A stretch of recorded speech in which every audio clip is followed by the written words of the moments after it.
Brzezinski writing, needed social reassessment can be encouraged by deliberate civic education that stresses the notion of service to a higher cause than oneself. As some have occasionally urged, a major step in that direction would be the adoption of an obligatory period of national service for every young adult, perhaps involving a variety of congressionally approved domestic or foreign good works. Now, of course, Obama has been talking about exactly that, and this is a key phrase here in terms of Obama, that stresses the notion of service to a higher cause than oneself. This is going to be one of the great ways that Obama sells the tyranny.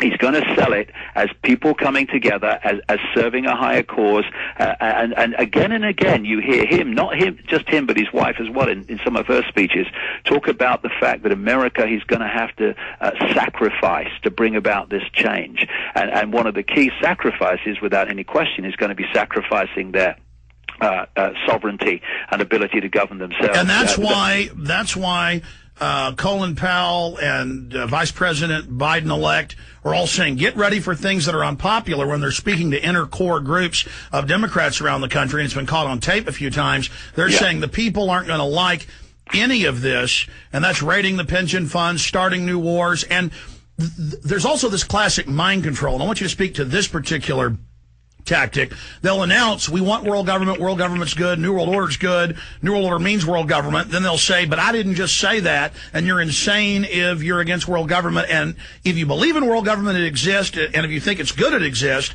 but if you don't want world government, you're insane, it doesn't exist. And then we've seen, again, all these publications announcing world government in our face.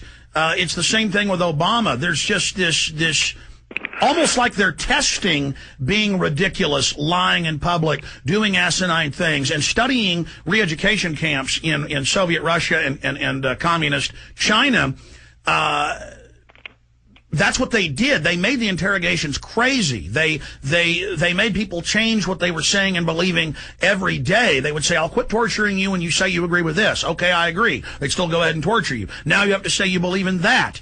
And it goes back to O'Brien in 1984, where, of course, Eric Blair, George Orwell was writing about being a former secret police member in India and then a propagandist at BBC, at this mind control program of setting the precedence that the police can shoot somebody unarmed, restrained in the back, and then nobody gets in trouble. Setting the precedence just for unbelievable corruption. Yeah, one of the things that they're always doing is pushing things as far as they can, and they're looking for a public reaction.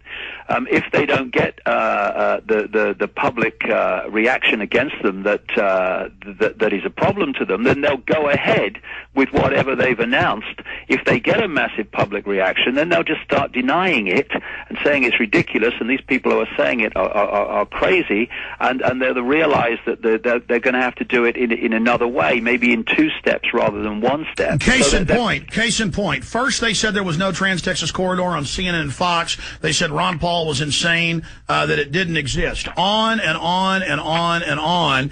Then they put up the signs, put up a lot of the toll roads, many of the 8,000 miles of toll roads, about 10% were put in place. Then they came out this week and said, okay, the Trans-Texas Corridor is dead. And then they announced a few days later, well, really, it's not dead. We're just breaking all the projects down into sub-pieces, and we're going to carry out every single bit of seizing your infrastructure to put international toll roads on it. So there's the example right there. Meanwhile, I'm on national radio debates, and the talk show host laughs at me and says none of this even exists.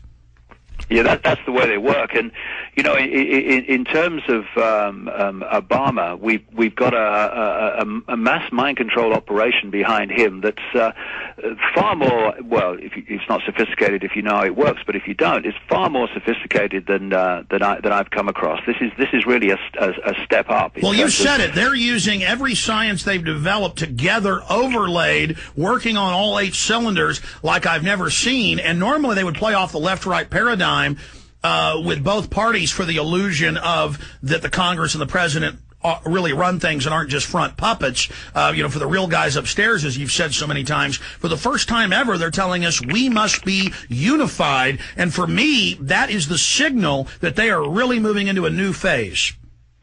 Well, it was interesting. Years and years ago, when I was researching this back in the early 90s, I came across a lady called Kitty Little, who was an Oxford Don. And she told me that she attended a a talk by someone at Oxford University in like the 1940s. And she got into this meeting, which was a closed meeting, because they thought she had certain political views and she didn't, and so she was an interloper and they didn't know. And this man stood up and he made a speech, and he said that there was an organization that had no name. He said, we don't give it a name because it's much more difficult to track it down if it doesn't have a name. He said it has a political wing and it has what he called a biological wing. The head of the biological wing was Lord Richter Rothschild, and he said, was the head of that time of the political wing. And he said, as a result, there was going to come a point where he was going to become Prime Minister of Britain, and his name was Harold Wilson, and he became Prime Minister of Britain in the early 60s, and apart from 4 years until 1975. But what he said in that speech was that the infiltrators of this conspiracy were going to go into the left wing, the right wing of the Labour Party, which was perceived then as a left-wing party, and they were going to go into the left wing of the Conservative Party, which was perceived as a right-wing party, because he said people instinctively don't like extremists, so we're going to pose as moderates. He said, and what's going to happen is from control of both these parties, we're going to fuse them together to the point where they become one party under two names, or three names with the Liberal Party. And what has happened in this country from the end of Margaret Thatcher onwards, particularly when Blair came in, is precisely what has happened. We have three parties in this country, two that have any chance of forming a government, Labour and Conservative, the Liberal Democrats as well. You can't hardly, except in rhetoric, get a cigarette paper between them on most of these things. And the same is happening now in America. We're reaching this point where the parties are fusing into the one party that they want them to become, and so we don't have political choice anymore. Yes, whereas before they would have little fights with each other over the power structure, over who got to sit in the seats and levers of power to fund themselves and aggrandize themselves. Now there is no separation. And remember last year, David, in England, it came out that the House of Commons was being spied on by MI5. All their phones were being listened to, but that the main focus was on the few little parties that weren't controlled, and that they weren't worried about the three major parties because those were basically already run by the intelligence apparatus. Yeah, well, you've got Gordon Brown, the Prime Minister. You've got David Cameron, the leader of the opposition. They use different words and they criticize each other. But you look at their basic policies and what they would do in power. It's precisely the same. And so it shows how far along the road we've now come, where even the pseudo fighting that went on before is now fusing into this one party state. And what they've done with Obama is turned him into a public demo Republican, if you like, a Republic Democrat, whatever you want to call it. They're putting him right in that center ground in the public mind of bringing people together.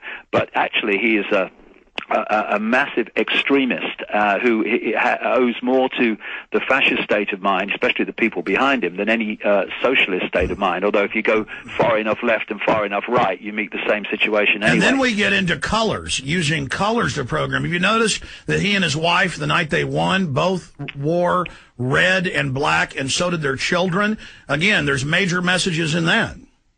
Yeah, I mean, they understand the way that vibrational codes affect people, and colors are vibrational codes. They're different colors and different shades of colors. And that's the fascist color. And that's the fascist color, red, black, and white. And it affects you in a certain way, and they speak to the subconscious mind. But I think one of the key things that we're going to see with Obama is the creation of a situation where if you're not for him, then you're somehow need to be marginalized. And you're causing the economy to get worse. They're already saying that. If you do exactly what they say, and you don't question, and you go to the work brigades, and you hand your children over, and you spy on your neighbors, and you pay all these carbon taxes, things will be fixed. That's the solution. But if you stand in the way of the solution, you've got to be removed because you're the cause of the problem. Yeah, I mean, when these demagogues and tyrannies come to power, I mean, Hitler's a classic example.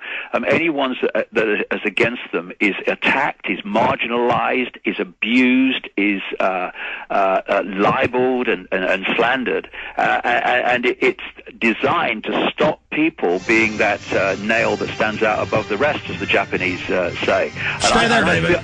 David, stay there. We'll come back and continue with that. I want to talk to you, too, about a backfire, though. I'm seeing a backfire here. Because the system has lost so much credibility, people instinctively now, they see someone being attacked, think, they must be good. Okay, so what's happening there is the system loses more and more credibility. Stay with us. David Icke, compelling information. We'll be right back.